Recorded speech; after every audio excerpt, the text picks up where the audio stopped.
7 अक्टूबर को हमास की जानिब से इसराइल पे जो हमला किया गया उसके बाद से मशरक़ वस्ता में जिस तरह के हालात चल रहे हैं, आपको क्या लगता है कि ये कोई सोची समझी साजिश थी? इसके मशरक़ वस्ता पे कितने गहरे असरात होंगे? क्योंकि हालिया कशीदगी तारीख में सबसे ज़्यादा ख़तरनाक तस्वुर की जा रही है। और जिस तरह से इसराइल आगे बढ़ रहा है, आपको लगता है कि ये जंग सिर्फ गज़ा की हद तक महदूद रहेगी या आगे मशरक़ वस्ता तक फैल सकती है? और इस सूरत में खलीजी ममालिक किस हद तक मुमकिन जंग से निमटने के लिए तैयार हैं? क्या लगता है आपको?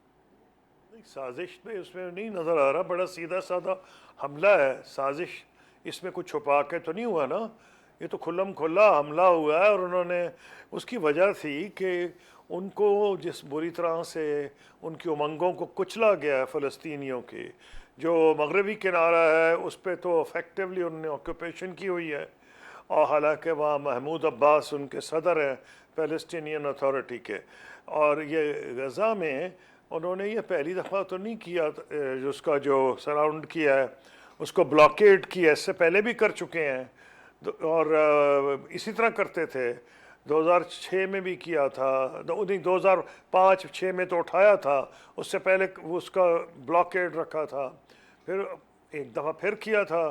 तो मुझे याद है कि तुर्की के सदर जो हैं अर्दोआन, उन्होंने एक ह्यूमैनिटेरियन सिविलियन शिप भेजी थी जिसमें ह्यूमन राइट्स एक्टिविस्ट थे।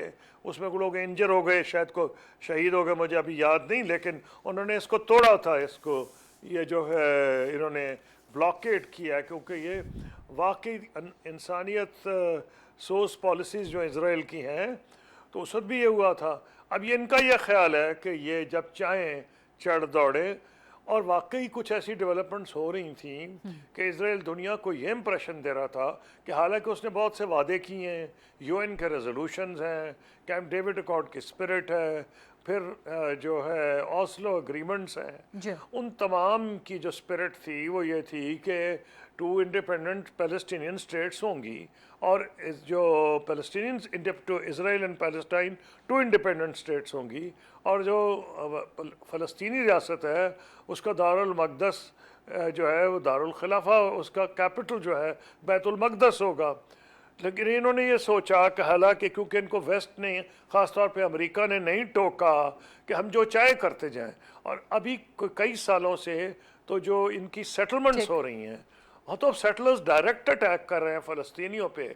उस वक्त दुनिया चुप करके बैठी रहती है कि फ़लस्तीनियों के हुकूक पामाल हो जाएं तो कोई फ़र्क नहीं पड़ता।